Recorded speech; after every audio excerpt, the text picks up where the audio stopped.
Hello, hello there, and welcome to our Media OS webinar series. We are here with none other than the king of monetization himself, the head publisher and grand poobah of Omaha Magazine and Omaha Publications, Mr. Todd Lemke. Todd, how are you today, sir? Oh, excellent. Anytime I get a chance to talk to Zach and Joel, I'm in a good mood. Well, checks in the mail on that one, Todd.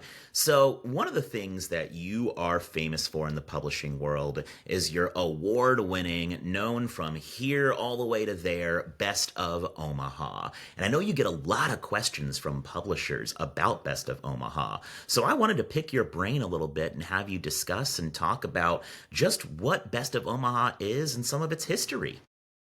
Well, I'm honored. And we just finished our 34th year. So we have been at it a while and we have learned a few things along the way. And so I'm always happy to share. And to your point, Zach, I do get quite a few phone calls from different publishers. And so thanks for putting this together for them. What is Best of Omaha? That is a deep question. If I could narrow it down, it has probably been the best way for us to expose ourselves to the city at large. And so, what we have, in every contest should have this, but we've got opinionated people voting on their favorite choices inside the city. Well, opinionated people are influencers. What a fabulous way to capture a broader audience for our publications. Obviously there's side benefits. One of them being gathering emails. In today's world, that's priceless because that's probably one of the last frontiers that we actually own and control is our own emails. And for me personally, it's a financial uh, boost to our company. If I can brag a little bit, Omaha is barely 1 million people, and that's if you count all the suburbs outside the city limits. And this particular issue we just finished inside the guide alone, and I'll talk about why we do it as a separate guide. There was $612,000 of advertisements sold. But that's just the tip of the iceberg. We sold another 700,000 plus of continuing ads because of Best of Omaha that go into next year. And then that doesn't even get into a few years back we started what we call our campaign issue. We can talk about it more in depth, but it's a third revenue stream where we didn't want ads on the ballot, and I can explain why, but that doesn't mean people can't campaign when we launched the voting cycle. And so for us, now then that hasn't even got, I guess I didn't even count the revenue that we get from emails and those type of things where people are campaigning. So obviously the revenue side of things should get people's attention. We attribute probably at least $1.5 million a year for our Best of Omaha in what I call a mid-sized market. That's incredible. So, is it fair to say that Best of Omaha is probably the flagship product of Omaha Publications, along with Omaha Magazine? It has become our identity, Mhm. and which is scary for a publisher, right? To have an identity like that. All I can tell you is our sales and our exposure and our credibility in our community goes up every year because of it. We have become the authority of opinion in Omaha, Nebraska. Do you think that a reason why it's so successful is because it is solely based off of community engagement? It's a way for the community to feel like they're a part of Omaha Magazine, right? Correct. And it's just like if I go to my favorite coffee shop and you get to know the owners a little bit, you kind of want to tell other people about it. And this is one way that they can do that in a very powerful way. Another way, Gallup is based in Omaha, and they do tons of polls, right? But you want to talk about a broad base polling. Just the research we're doing for companies alone has great value. So let's say that people don't vote every year, but let's say any one year we'll get between 60 and 80,000 voters, not votes, voters that have been verified. Their email's been verified that vote on the contest. So you want to talk about in a sampling of this year's, how is my business stacking up to my competitors? You couldn't buy a survey like this. Um, and so, yes, it does have many advantages. We've just scratched on the surface. So let's kind of start jumping into a bit of the things that make Best of Omaha so successful. How do you run Best of Omaha? How does that influence the daily lives of your team, all the way from sales to content and editorial? Yeah, it's become a pride here in our office. We're not a huge office, not a small office. We're 25 full-time employees, and then you have your freelancers. It does put a juggernaut into our calendar year because we literally will do, because of Best Omaha and a few annuals we literally do about 40 to 45% of our business in a 45-day window, 45% of for the year. So to answer your question, we've gotten very good at managing it, but it does put a juggernaut on the entire staff during that 45 days.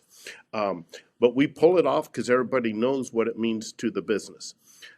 So from the sales standpoint, if I ever have a meeting that they come too early, they grab their seat and they get all excited, and it's when we hand out the results of Best of Omaha. You finally have an opportunity to talk to somebody in charge. You know, in today's world where everyone dismisses phone calls and emails and everything else, they hide from you, right? They're afraid of you. You might want to sell them something.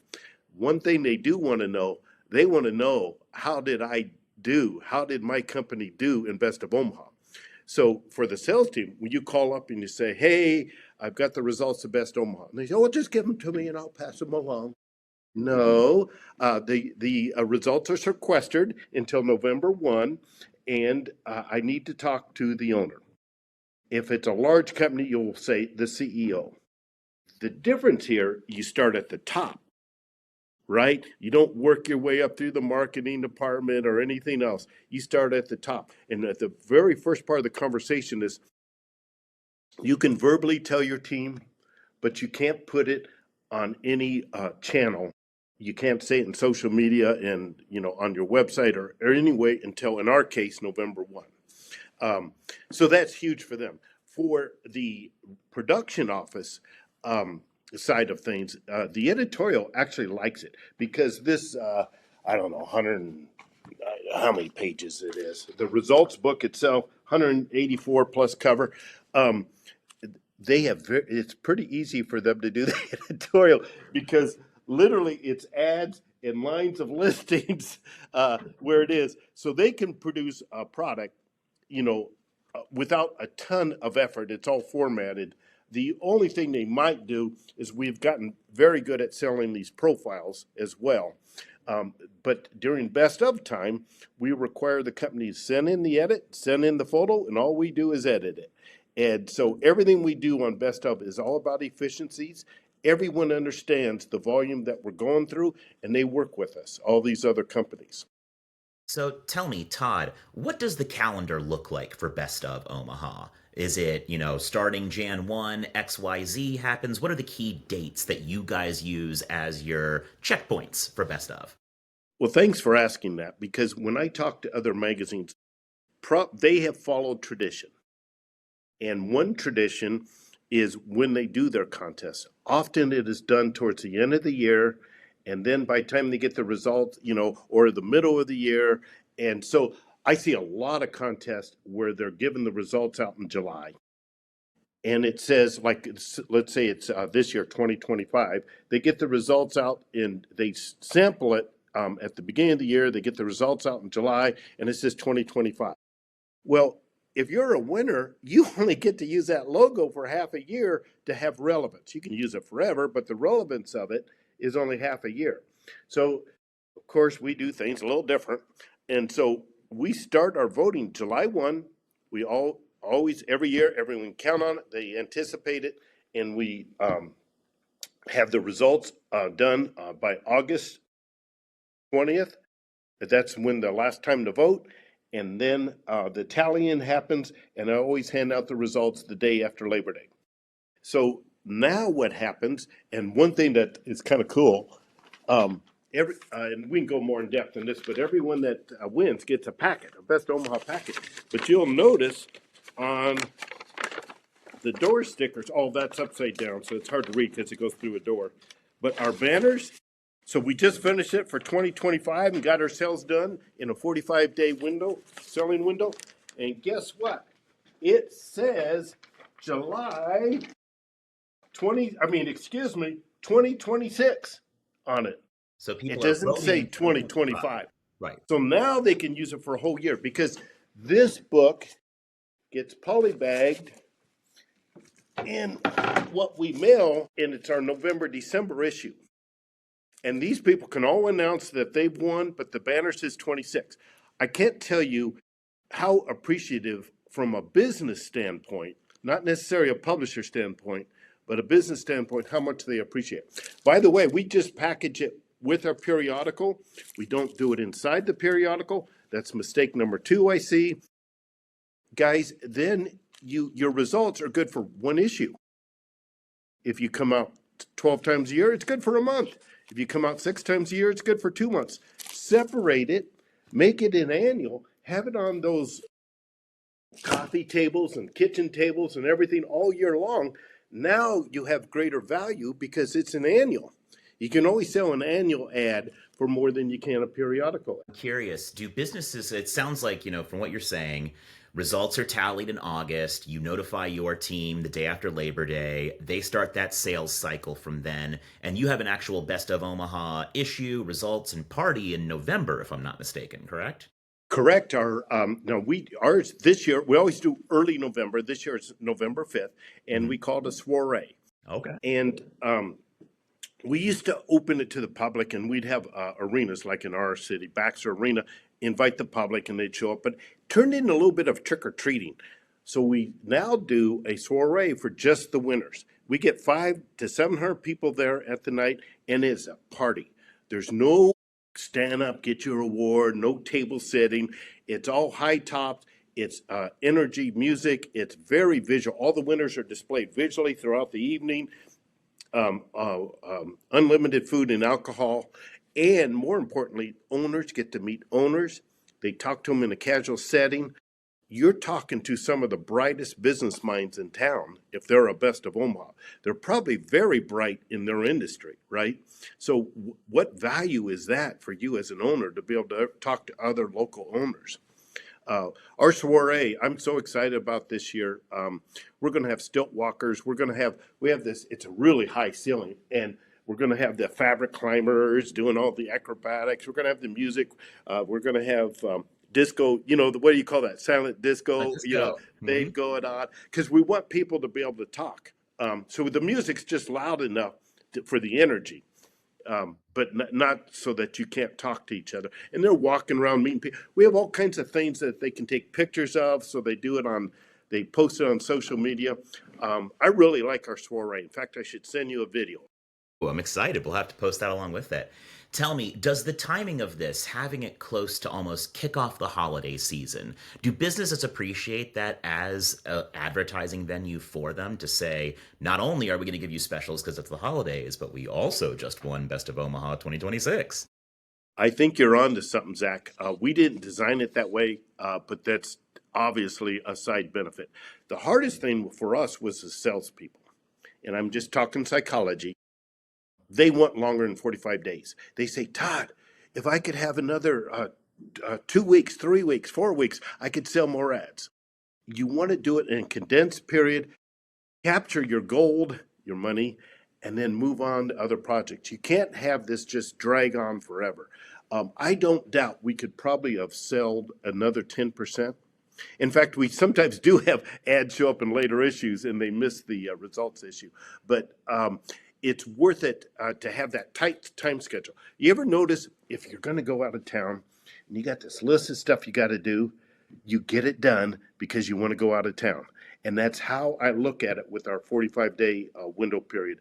They're engaged. They know to clear their calendars ahead of time. They get all their other sales processes done, sealed, or postponed. In this 45 days, it's focused on this. other than some service you have to do for a few accounts. That scarcity breeds excitement and it gets people to want to do something. There's nothing worse than the I'll do it later syndrome that you find with a lot of media buyers, and this eliminates that barrier. I could give you one more tip we've learned over the years. We used to divide the list all at once up front at that meeting. Of course, we divide it where people, if it's their account, under the account protection rules we have, they get those.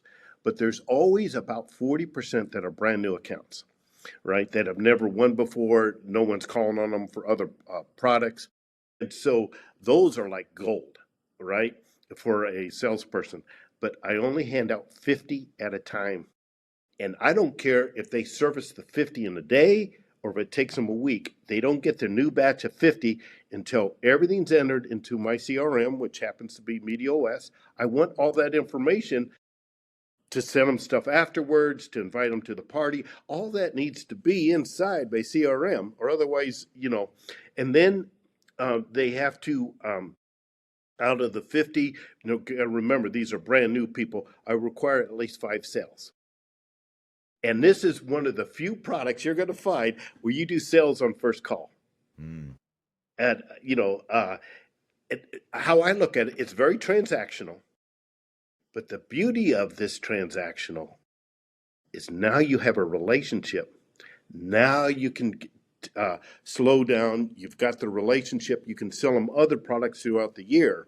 But make that first one quick, transactional, get that relationship, and move on down the road.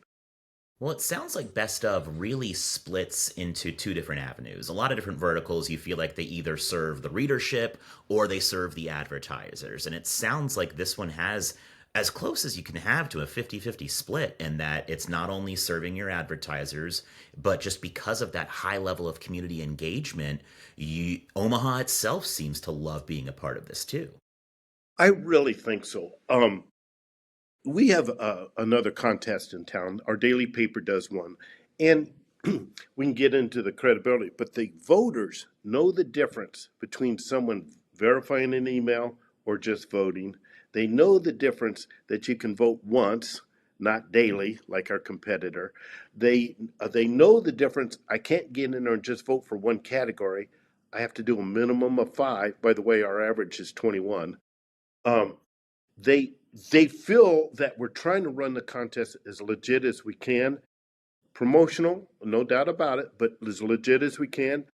There's no ads on the ballot. There's no pull down menu. There's no nominating phase. Get rid of your nominating phase. You're going to have voter fatigue. You're asking people to go in there twice? Give me a break. It's seriously, everyone's so busy. Have them vote once. And if you want to know a couple secrets on how to get the vote, I'm going to undress and tell you the good stuff. Ooh. So we did a focus group after, I don't know, it was like after 15 years. And we asked them, what do you think about the contest? And everybody liked the contest, but they really didn't care about it, the voters. What they cared about was helping a business or somebody that they appreciate. That's what gets them in the vote. So we are very good at getting individual businesses sending out emails, QR codes, asking, leaving cards with links for people to go in and vote for them. That's how you get the vote. Do we promote it in our own publications, on our own website, and our own emails? Of course. But I'm telling you where the votes comes from. It's that little bakery down the street that you like to go to, and they say, do us a solid, do us a favor, help us out. And we have the QR code or the direct link to go vote right there. And we're doing that on literally thousands of businesses in Omaha. Send that out. That's the secret sauce on how you get the vote. And that's the magic trick for real, That because they turn out that they're marketing your contest for you. You don't have to exactly, do it that rate. It's the business who's pushing it. absolutely. And then they see their competitor doing it, and they think they have to keep up. They think they better get out there and get the vote. Business begets business, and that's the same way that the voting goes. You cannot. I get the public When it's time to vote, they know it's time to vote because they're starting to get these emails. Excellent. So you mentioned a couple of key differentiators that Best of Omaha does that most contests doesn't. Talk to me a little bit about some of those things like not having ads on the ballot, not having drop downs, getting rid of nomination periods. Tell me about what led to that decision and why Best of Omaha does things a little differently. Well, thanks for asking that. Early, you got to remember, we started in 1992. We started with paper ballots. Uh, but the one thing we did right, I don't do a lot of things right in the beginning, but I did this one thing right, and we treated it like a true award. Now, you notice our logos. Um, Here's an example of what we give businesses to go vote. But you'll notice our logo, the most prominent thing is Best of Omaha. It's not our logo. Like our daily paper, if you look at their contest, they call it Choices Award. Their most prominent thing is their own logo. Well, treat it like an award, and just like you would to go vote on an election. And I think if you start with that philosophy, so part of that philosophy is we mail this packet that has, I think I showed it to you, that has the banners and everything in it. It has a lot in it, but we mail it to, so we have 300 some categories. We have roughly 1,000 winners. We mail 1,000 of these out to every winner, regardless if they spend a dime with us. Now you got the excitement of the city, that you see the door sticker, door clings up on their doors. You see the banners. It sets the tone for other businesses want to get involved. Um, but Zach, I think if I was to nail it down, it's treat it like an award. So spend the money, you'll get it hands over fist back. Anyway, I could go on and on about it, I but think that's important because not only are you treating it like an award, but you're cultivating your own brand with it. Best of yes, Omaha is its own brand. It's not just that. There's a reason why no one cares about the American Film Academy. Everyone cares about the Oscars. So it's right. important to have that brand differentiator that lets you build that out so people don't feel like they're picking favorites. It's just Best of Omaha that they're promoting. Right. There's some, the downside is since my daily paper, I think about 8 years ago, started doing a contest. The public sometimes gets confused which one's which. Now, if they actually go in and vote for both of them, they understand, they quit voting for the other one. But my point is, these contests that don't do it right, it's strictly promotional. They're trying to make money on the ads on the ballot and things, let people vote as often as they want. It I don't see longevity in it. I don't see them having their contest 34 years from now, like we do. And that gets back to treat it like a true award, not like it's a way for the magazine to make money. Well, it So, sounds to me that what you guys are doing as well is you are keeping in mind the delicate balance of serving the advertiser and serving the community. When you're putting ads on the ballot, it's a teeter totter and it starts to go yes. way more towards the advertiser instead of serving the actual person who's voting. And obviously, the revenue is important to us. But we didn't put the ads on the ballot. That's why we put the ads in what we call our campaign issue. So that's the July issue of Omaha Magazine announces the voting has started, and you'll see all kinds of little campaign ads where they literally are asking for the vote. It's the greatest thing in the world. But all these people, it's time to vote, right? But then you see all these people literally asking, "We appreciate your vote," da da da da da, and on it goes. But that's our alternative to putting it on the ballot. I didn't want to miss out on the revenue. I just want to do it, as legitimately as we can. So you keep using the word legitimate and having your contest to have an air of legitimacy. Why is that so important to your audience and readership? You have to make it simple. What you're messaging to the public. We chose the word legitimacy because we have 5 things that we do different than most how other people treat their contests. And so we constantly hammer on those 5 things. When you go to vote, we list that right up front. And then in the magazine, when it comes out, we list it again. Our emails to our winners and the letter that they get, we list it again. In today's world, you have to stay on top of your messaging. Why are we different than other contests? Does that make sense? Interesting. Oh, did you freeze up? Absolutely, it does. So, yeah, it looks like we're having a couple of connection issues. We can edit around that. That's a-okay. Let's see here. We'll give it a second to stabilize for you there, Todd. I Here we got go. Sounds one like we got more you back tip now. for you. Good. I got one more tip for you. And that is, and you guys helped me build this. Hmm. We originally hired someone to do our own software. And Joe was kind of after me, and I said, okay, okay. Where he convinced me to bring it into Media OS is that now I can gather for the big thing for me that Joe, you hooked me on, was have all the voting go through my website because I want that traffic. Before it was going into a separate voting site called Best of Omaha. Now, Best of Omaha links into my main website and I get the traffic. The second thing is by having it inside my CRM, and I now can know what they're voting for. So let's say that Zach, you're a guy that just works on his house all the time. And so I know that you look at home related items.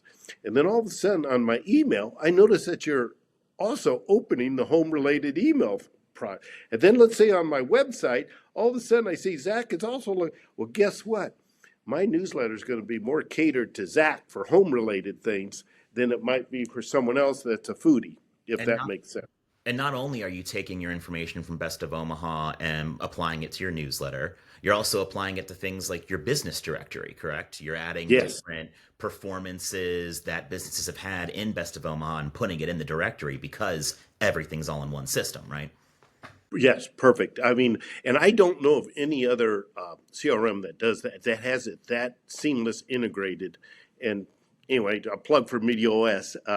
But if you want a turnkey best of operation, use MediaOS. You don't have to sit there and have them develop it. It's done. Well, And thank you, Todd. Checks in the mail. We'll make sure everything's yeah, taken care of there. it, the other thing you guys help me with is and we do this all year long. Because what happens? Most businesses win or lose. They go to the site to see who won, Mhm. right? Because they don't get a phone call from us unless they win. They'll get the mail if they win. They'll get a mail packet. But there's a lot of businesses that don't win. And by the way, Omaha has about 28,000 businesses.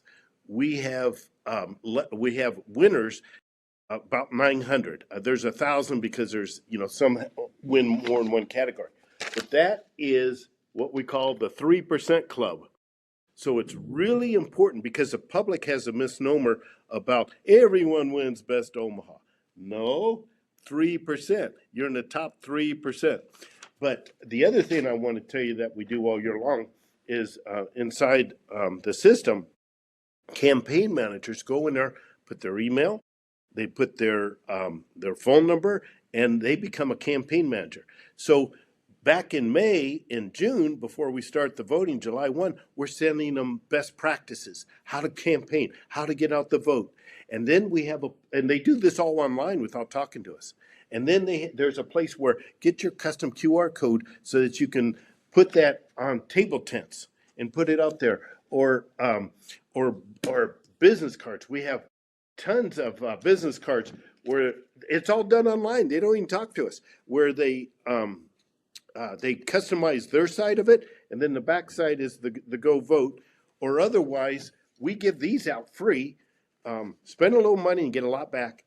We just give these out that are generic both ways, basically telling people to go vote for them. But having it as a campaign manager is huge. I mean, what's all that worth to a media company, right? So I want to 'Cause- clarify on this. You actually have a newsletter list for people that is specifically dedicated to business resources for Best of Omaha. Business correct. owners, managers. This way, you're not only using that as ways for people to get out the vote, but that then turns into a lead generation list for you and your sales team, does it not? Absolutely. Yep. The best of has literally helped us in so many ways. And the fear is, when's the bubble going to pop? It hasn't popped. We have not had a single year that we didn't do better than the year before. And I'm talking through COVID. I'm talking through '08, '09. Um, Constantly, that's the one thing that we have companies that may not advertise this with us ever, but they want to participate. The thing I will tell you is, as good as Todd is about transactional sales, we only sell about 30% of the businesses that win. We didn't start out selling 30. We started out selling about 2%, but just keep after it, right? And so we treat the other 70% exactly the same as a winner as we do the 30% that spend money with us. And I think that's where your credibility really comes in. Treat it like an award. Interesting. So we've talked a little bit about some of the ways that businesses can get involved, the ways that they can help you get the word out. Tell me a little bit about the voter experience, about what they do, what happens after they vote, and how you utilize some of that information. Well, thanks. Of course, I'm capturing their email. Mhm. Um, and the reason we created the direct link vote and the QR vote is because we have over 300 categories. It can be confusing. Where's my bakery? What category is it under? Well, doing a direct link brings down the stress. They vote. They get the vote for who they wanted. Now it's fun. Now, on average, they fill out 21 other categories.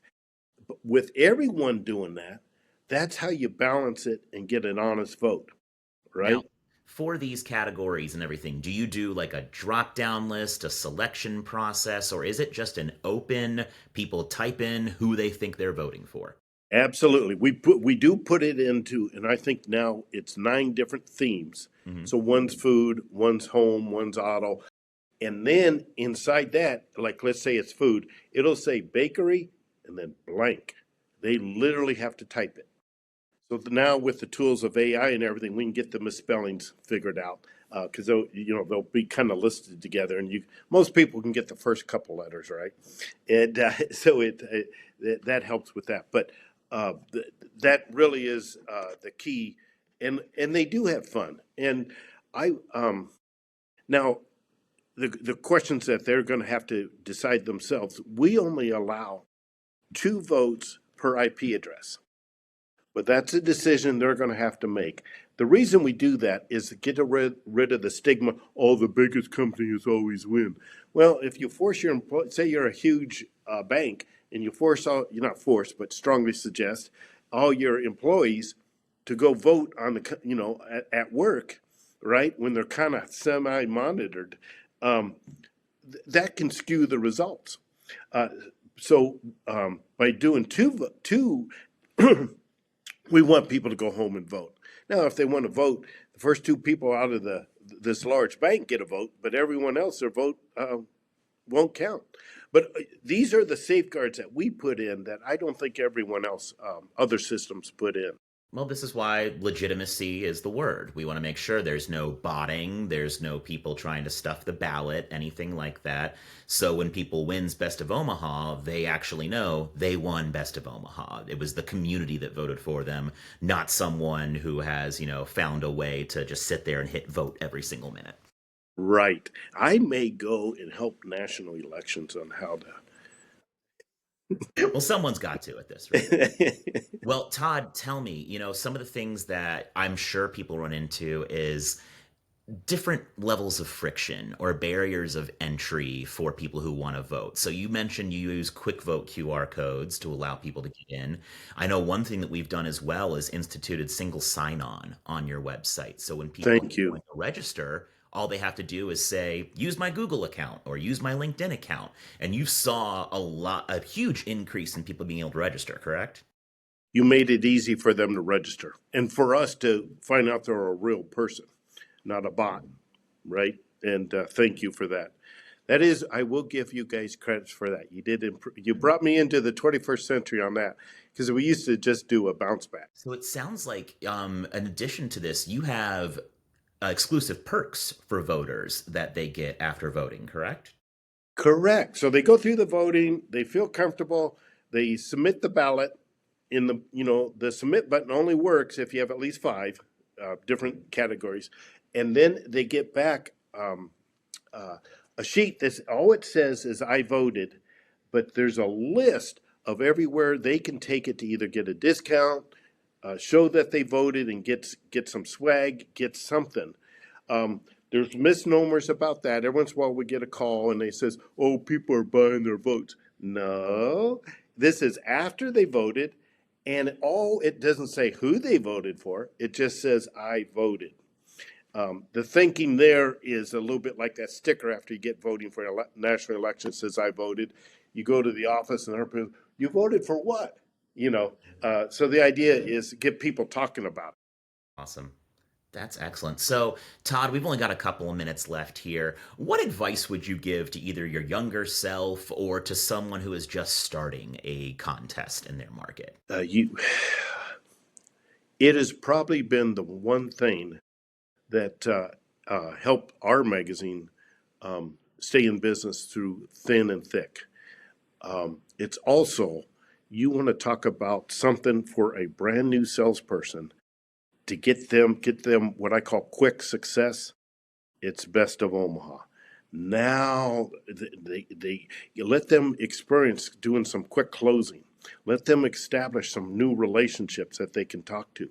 So it is a great period for my new salespeople too. My existing salespeople, they will tell you they love it and they look forward to it every year. And as soon as we're out of that meeting, they're picking up the phone because they know time is the urgence to close that out. But you know what? There's a little excitement, a little step in their step, and you can hear it across the phone. You can see it across the video.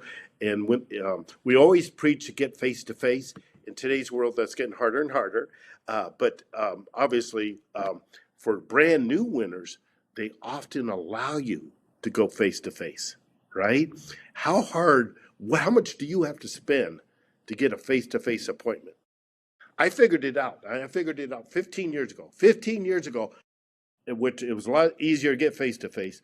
To send a rep into a new business to get face-to-face was costing me over $375 each appointment. And now I call it's like shooting fish in a barrel. I love it. Well, Todd, thank you so much for your time today. I'm sure this information is going to be extraordinarily helpful to a lot of publishers out there. So thank you for your time and expertise. Well, thank you. I'm super happy with our relationship and appreciate you doing this for the community. Just don't show it to anybody in Omaha. No, we'll use that tech to IP block everything. Don't you worry. Oh, gotta go.